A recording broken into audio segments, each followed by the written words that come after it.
Welcome to the Parenting Power Podcast, supporting parents with the real-life tools they need to raise the confident, interdependent people the world needs. Gail Bell and Julie Friedman-Smith interview experts who share their knowledge to assist parents in creating a home environment where kids can thrive. Welcome to the Parenting Power Podcast. This is Julie Friedman-Smith. And I'm Gail Bell. I'll begin by telling you about our guest today. Shawn Ryan is a registered massage therapist who specializes in therapeutic and relaxation massage, myofascial cupping, Bowen therapy, and manual lymphatic drainage. She has been practicing for the past 10 years and works at Full Circle Calgary, a collaborative health clinic, as well as in her home-based clinic in the community of Mahogany. In her practice, Shawna treats people of all ages and all levels of health, helping them achieve a better quality of life by relieving them from the pain caused by injuries, stress, sports, car accidents, and body discomfort. She also helps them to maintain good bodily and mental health. Shawna's role is to educate her patients about what is going on in their bodies, why it is happening, and to accompany them on their journey towards optimal health and wellness. Welcome, Shawna. Thank you. Thank you for having me. Shawna, we know that you have a lot of information to share with our listeners. Can you help us to understand how you help your patients? I help my patients by being more aware of their bodies and what is actually going on in their bodies. I spend a lot of time with my clients going over exercises and stretches on how to help themselves and being more aware of when certain conditions are happening in their body, what are the symptoms and signs that they can recognize. So it really sounds like what you do is more than just about skeletal health. What other areas does it affect? Absolutely. The work that I do in the Bowen therapy, lymphatic drainage, and even in the therapeutic massage really affects the whole body. So it involves the mental, the psychological, as well as the physical and the skeletal, because everything will flow down into one another if something or one part of the body is off. Right. Well, that's really interesting. How do you explain that? You know, I know that you work with a lot of children. How do you explain that to kids at their level? Because it's way better for you explaining it than a parent trying to tell them they need it, right? Absolutely, and I have quite a few children that I treat and thoroughly enjoy them because they are open to learning. And I actually just said this to a client this morning, that when we teach our children how to take care of themselves and how to look at different signs and symptoms, they actually turn around and make us adults accountable for ourselves as well. So when I teach the children on how to pay attention to their body and be aware of the different nervous systems that they have, when we are being affected by the sympathetic, where we are just running from the tiger, and we're in chronic pain or we're in chronic stress at school, and then there's a parasympathetic, where our body heals, where our body sleeps, we digest our foods. So when a child or an adult is in pain or chronic pain or stress, that nervous system can sometimes get stuck in that fight or flight. And that's where I come in and helping children to calm themselves down, calm the body down so it can heal. And I do that through the different modalities that I practice. That's really interesting. And so you were talking about when your body is in sympathetic, that kids aren't sleeping and digesting. So how is it that just by working on them and with what you do, it can affect their sleep and digestion? First and foremost, calming that nervous system down. So our bodies really enjoy a touch release technique. So Bowen therapy is that, manual lymphatic drainage is that, meditation is great for that, where our body enjoys that nutrient feeling that calms the body down. So when we can calm the body down through meditation, through yoga, Bowen therapy, lymphatic drainage, we actually can focus better. We can deal with our stress better. Our coping mechanisms are better. We can see clear, plan better, and then our whole life just flows a lot better. Oh, in all areas for kids, for sure then, like social, emotional areas, schoolwork, sports, all of that would be affected. Absolutely. That's great. Well, Shawna, we now know that more than ever, parents and kids are on screens a lot. It's part of our life. It's not going away. What effect is this having on overall posture and health? Because I know as a mom of 2 teenagers, I'm probably too much saying to them, straighten up, put your shoulders back. Yes, absolutely. And there's actually a condition that affects more than 90% of us, which is called forward head posture. And it does affect our overall health and our mental state and our physical state. What can happen is that our neck is to remain in a vertical situation. And what happens is when we're on screens specifically, we seem to want to reach forward with our nose, touch that screen with our nose, pulling our head forward.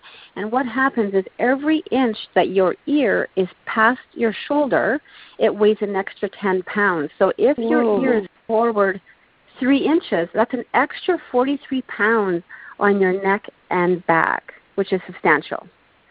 So then people start to get curves in their upper back. There's a lot of tension in the upper back and into the neck. So the things with head forward posture is it actually can cause you to have fatigue, jaw pain, headaches, dizziness. It can actually even affect someone to have asthma because everything is pulled forward. It's compressing the thoracic area of the body where your lungs are, and it can actually cause some breathing issues, which then also is going to feed into someone being able to focus and be awake. So that's how it all can affect our children. Wow. So just from the head pulling forward, all of those things can happen. As you said that, I totally straightened up.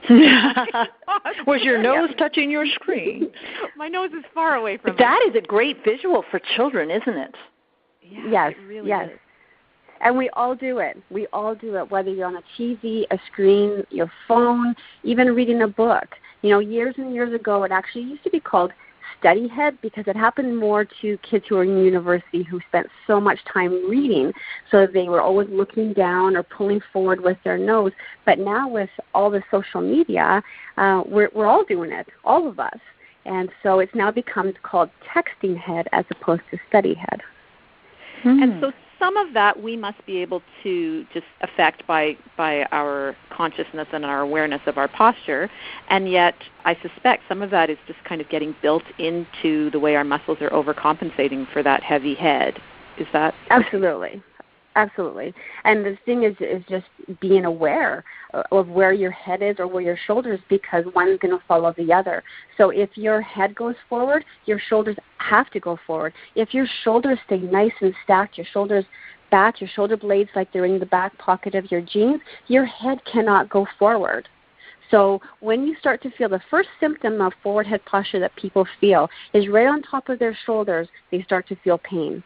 That's the first sign, where's my head? Is probably forward. Wow, these cues you're saying as parent educators, I'm hearing would be awesome for children. You know, so shoulders in your back pocket. Cues like that are so much better for children and so much more effective than a parent saying, straighten up. You know? Absolutely. So, yeah. So as parents, many of us wonder about the effects of those heavy backpacks on children's bodies. My son had 4 core subjects last year in grade 11, and he had 4 massive textbooks in his backpack every day, walking to school and walking home. And I worried about it. I thought about it. Yeah. What can you tell us about that? The guideline for backpacks for our children really should be that it should weigh no more than 10 to 15% of their body weight. Because as we put more and more weight on our shoulders, it pulls our shoulders back. But to balance, our head has to go forward. Otherwise, we're going to fall on our butt. So our body has a great compensating pattern, right? It compensates in so many ways. And I see it every day working on the body, but the backpack specifically, that backpack's pulling back, that head has to go forward for balance. And we often see kids with those straps pulled right out long, and that is even pulling more so on their back. So if they are going to wear a backpack, super tight, have it so it's, part of their back, giving them support, or if they can, use a backpack that has wheels. Okay. Right, and I would imagine that wearing a backpack over one shoulder, which I think many of us do on a regular basis, also would have an impact. Absolutely, because again, right, the body has to compensate for that. So if you've got your backpack strapped over your right shoulder, where does your head have to go? It has to go the opposite direction. So now you've got this pulling to the left to compensate for, again, your balance. So whether your head goes forward or it goes side to side, it is meant to stay stacked upon that cervical spine. Okay, so all of those things they may start at our neck, but what I heard you say at the beginning is that they then kind of follow through the whole body as it starts to compensate. Absolutely. And then what will happen is your head goes forward, your shoulders go forward, the curve in your low back is affected, then the hips end up being more of an anterior pull. It affects the whole line down. And one thing to if you want to look at your kids, and this is probably great because this will come back to us adults, but when you look at your kid and they're standing from the side, you want that ear and that shoulder to be in alignment all the way down to their feet. If their head is forward, their shoulders are forward, their butt is sticking out, these are all cues that the alignment isn't correct. So you want, like I said, if you just keep those shoulder blades nice and back and then downward motion so that they're like you're trying to stick them in those back pockets of your jeans, everything will be in alignment. That is super helpful. And I think even having parents listen to this with their kids would be helpful because now it's just not one more thing that Mom is nagging me about. Absolutely. I can completely see my kids saying, "Oh, really? Really? Now you're nagging me about this?" If they're not saying it out loud, they might be saying it in their heads. But it's not about a parent nagging. It's just about proper body alignment and health. The pain, yes, and health, and getting rid of that pain in your left calf, which might be completely affected by something happening in your right shoulder, but just not putting those pieces together the way you would be able to do, Shawna. My youngest client that I have with forward head posture is 6 years old.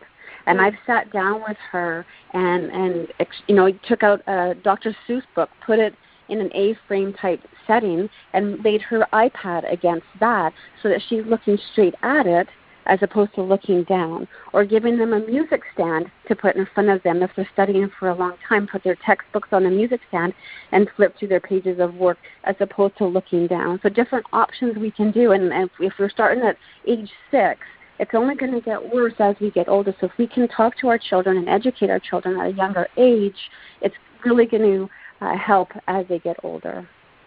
Oh, that is such a great piece of advice. I really appreciate that, Shawna. Speaking with you today has opened my eyes and hopefully my body to so much information. And I'm sitting way straighter. Yes, and you can breathe better. Yes. Yes, definitely. Thank you for sharing this information with us. Now, if our listeners want to find out more information from you, where is the best place for them to follow you?